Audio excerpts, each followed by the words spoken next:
You are going to love this episode. Today is all about boundaries without the guilt.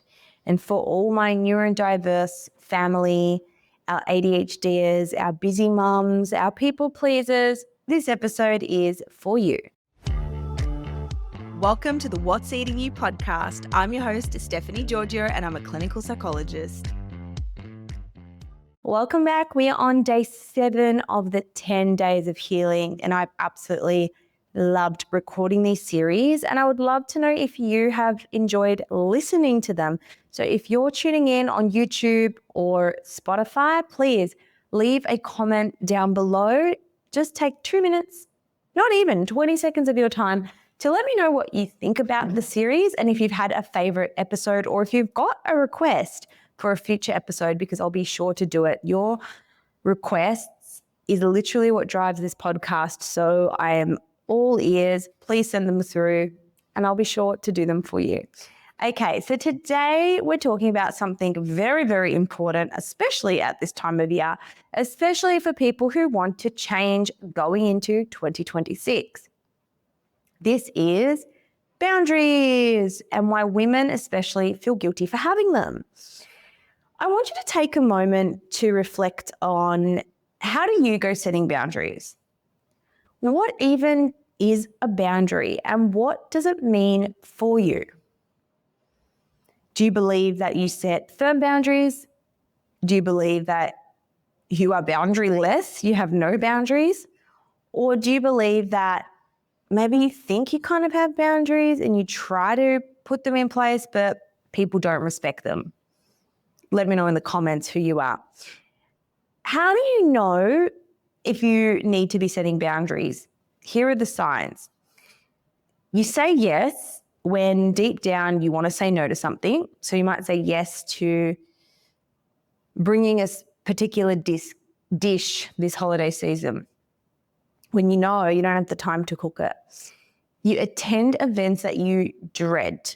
Oh, I really don't want to go to this annual Christmas party, but you dread it. Now, this is not just a once-off. This is usually a pattern that happens over time.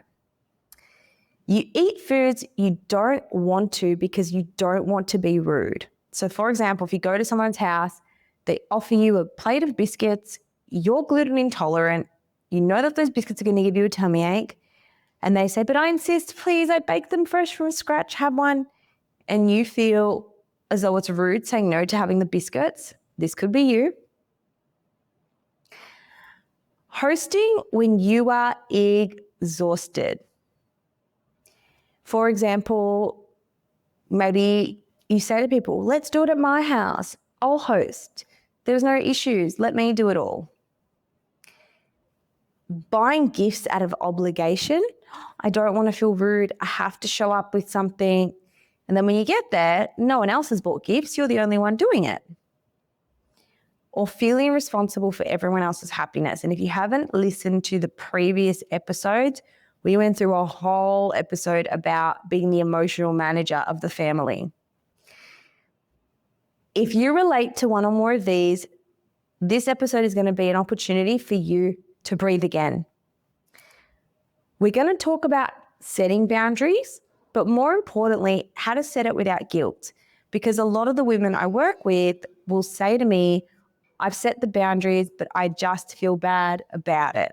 What do I do? Now, the reason boundaries can feel particularly hard, especially for women, is because we're taught to be nice instead of being honest. We're taught to be the polite, good girl instead of really saying how it is. So from your childhood, many women learn, don't upset anyone, don't make other people uncomfortable, don't say no, keep the peace, be grateful, be available. This then creates guilt whenever we try to prioritize ourselves. So remember, this is not an adult problem. This is a childhood integration, internalization problem. So take a moment to just reflect on, what messages were you taught growing up as a child? Don't be rude. Don't interrupt. Children are seen and not heard. hate that, by the way. I hate when I hear that. It makes me so sad. Do you struggle with attention, remembering important details such as appointments or even replying to a text, organisation, and day-to-day life stuff such as cooking and cleaning? You are not alone. You may even find it harder than others to manage your emotions. Or do you feel sensitive to perceived rejection or criticism? These are just some of the symptoms we may see in someone who has attention deficit hyperactivity disorder. However, even if you don't have diagnosed ADHD, we live in a society where we all struggle at times with our executive functioning. Your executive functioning is the CEO of your brain. It's responsible for planning, remembering, processing information, motivation, attention, and getting started on tasks. There are limited spots in this amazing program, so don't wait to book in. Stay tuned for the release date, and I can't wait to have you be part of the community. The second reason for the difficulty in setting and feeling okay about boundaries is that a boundary can feel like rejection, but they're actually clarity. People might think that setting a boundary is cruel, selfish, unkind. But in actual fact, a boundary is information, it's clarity, it's honesty, it's self-respect, and it's emotional safety. And I'm going to give some examples of boundaries in a moment, but a boundary is a guide. It's not a wall. You're not saying no all the time. You're saying maybe not right now or not in the way that you expect me to do something. So have a think about your life and where in your life you may lack boundaries. Maybe you lack boundaries with your own doctor. Maybe you don't advocate for yourself when you go to see them. Perhaps you lack boundaries with your family and you just let them comment on your weight, shape, and size, or you let them comment on the food that you eat. Perhaps your mother calls you all times and hours of the day, 50 times if you don't answer. Think about where in your life you need to set boundaries. Do you need to set boundaries with yourself? Staying up late at night, scrolling on your phone? I see you. Now, the next reason that boundaries can feel so difficult is you learn to meet other people's needs before your own. So when you finally choose yourself or put yourself forward, your brain sounds the alarm. You're doing something wrong. But that alarm, it's not the truth, it's just conditioning. Or maybe your family comment or your partner comments, oh, since when did you become such a bitch? Oh, we used to be able to do anything. Now you've got boundaries. Don't worry, we're going to talk about that. The other reason that boundaries at this time of year can feel even more difficult is Christmas increases obligation-based guilt. Holidays can increase obligation-based guilt. So, for example, there's pressure to attend every event, pressure to buy gifts, pressure to participate in every tradition, pressure to host perfectly, be social even when you're drained. And the guilt shows up whenever you try to break the pattern. And the final thing is, boundaries feel so hard because your nervous system doesn't like conflict. Not because conflict is bad, but because your past experiences may have made it feel unsafe.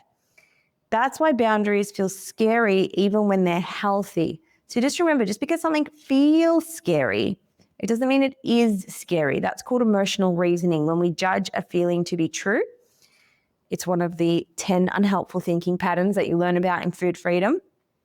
So I'm going to teach you the boundary formula, the guilt-free boundary formula. So grab a pen and pencil or paper to write this down. So this is your day 7 strategy, and it's how to set the boundary without the side of guilt. Because guilt happens when we think we're doing something wrong. For example, you think, I shouldn't be eating these potato fries, but you're eating the potato fries. So when your behavior and your thoughts are in conflict, You feel guilty. So whenever there's dissonance or discomfort between what you think you should be doing and what you're actually doing, it creates discomfort. So for example, you set a boundary, I'm not going to answer my mum's phone call after 8 o'clock. And then you think, oh, what if it's an emergency? What if something happened? It's my mum after all. You have this conflict between what you think you should be doing and what you're actually doing. And then what happens is, to reduce that conflict or that guilt, you then rationalize, you justify, or you break the boundary. Here is the guilt-free boundary formula that's going to help you stay grounded, clear, and simple. Now, this reduces guilt by giving your brain structure and language, so you don't freeze, so you don't ramble, and so you don't over-explain your boundary. Step 1 of the guilt-free boundary formula: acknowledge briefly. So whatever the boundary you might be setting, let's pretend you are not wanting to go to something that you feel pressured to go to, okay? So someone invites you to this Christmas lunch and you spent so much money recently, you've been out so much, you're going to see this friend anyway, but you don't need to go to this additional lunch thing. So we're going to acknowledge what the other person is doing. Thank you. You're so kind for inviting me. So we're acknowledging what they're doing, right? Or maybe if your mum's calling you, Mum, I appreciate it when we speak on the phone. Let's go back to the invitation. Thank you for thinking of me. So 1 is we acknowledge it. Step 2 is you're going to state your boundary clearly. I won't be able to make the Christmas lunch. That doesn't work for me. But just be mindful, they might change the time and then if it works for you. So don't lie, tell the truth. I'm not discussing my food or body today. So you acknowledge what's happening, then you're going to state the boundary. For example, I'm going to give lots of examples. I might actually go through the formula, then I'll do the examples. Step 3 is you're going to offer an optional alternative if you want to. You don't have to, but this can really help people pleasers. I'd love to catch up another time. Let's do something smaller next week. Or would you be open to going to a less expensive restaurant? Step 4 is the most important. Zip the lip. Stop talking. Don't over-explain. Don't justify. Don't defend your boundary. You don't need a PowerPoint presentation here. Okay, so these are the 4 steps. Acknowledge the situation briefly. State your boundary clearly. Offer an alternative if you want, if you're a people pleaser. And 4 is shut up. Stop talking. Now, this works because it reduces the emotional labor, it interrupts people pleasing, it decreases guilt, it reduces over-explaining, and it keeps communication clear and respectful, and it gives you a script so you don't freeze. Because guilt is a conditioned response. So the next time you feel guilty, I want you to say, this is a conditioned response, I'm doing nothing wrong. This is a conditioned response, I'm doing nothing wrong.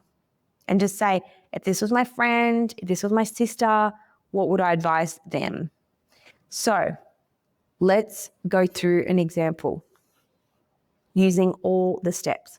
Someone invites you to something that you don't want to go to. Maybe it's going to be really expensive and you're trying to watch your budget. Maybe you don't like someone. Now, this is separate to social anxiety where we're trying to do social exposure. Acknowledge it. Thank you so much for inviting me to your friend's Christmas party.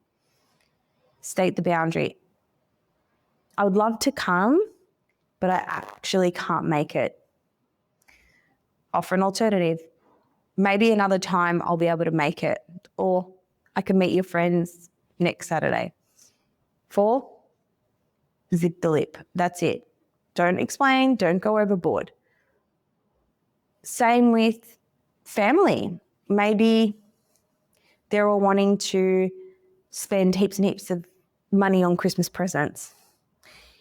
Perhaps you can say, I love that you're all so generous around this time of year. Would it be okay if we did KKs this year? If not, maybe we can come up with a budget. So you're offering an alternative for the gifts.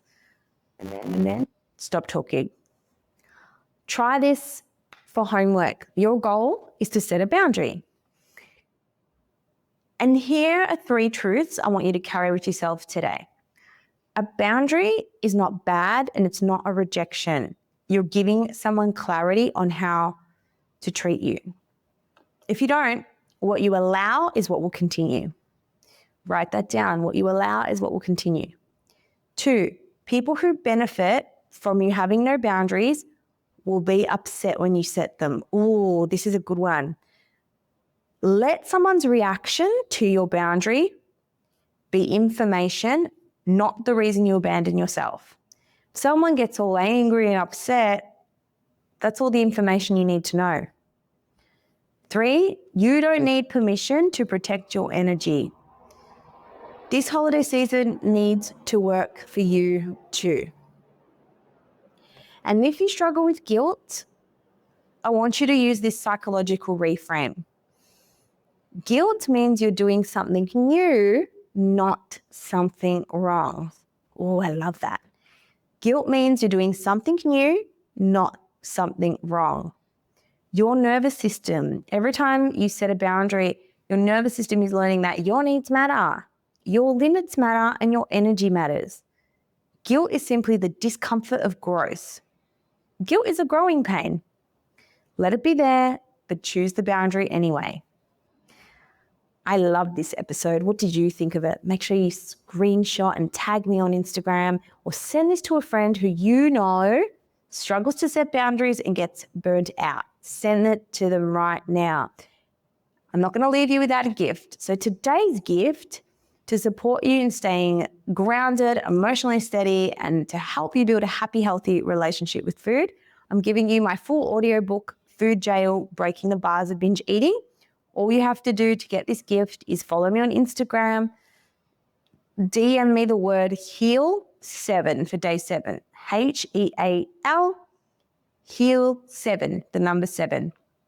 Now, tomorrow is going to be a big episode. It is about something that almost everyone struggles with. Feeling compelled to eat, the shame hangover, emotional eating, and social exhaustion. You're going to want to listen to this if you're someone who has struggled with emotional eating, overeating at events, and feeling shame after. I will see you there. Have a beautiful day or night, and can't wait to see you tomorrow. Did you know by taking 2 seconds to leave a rating or a review, you help me get the podcast out to more listeners just like you who could really benefit from the information? I appreciate all your support and thank you for tuning in.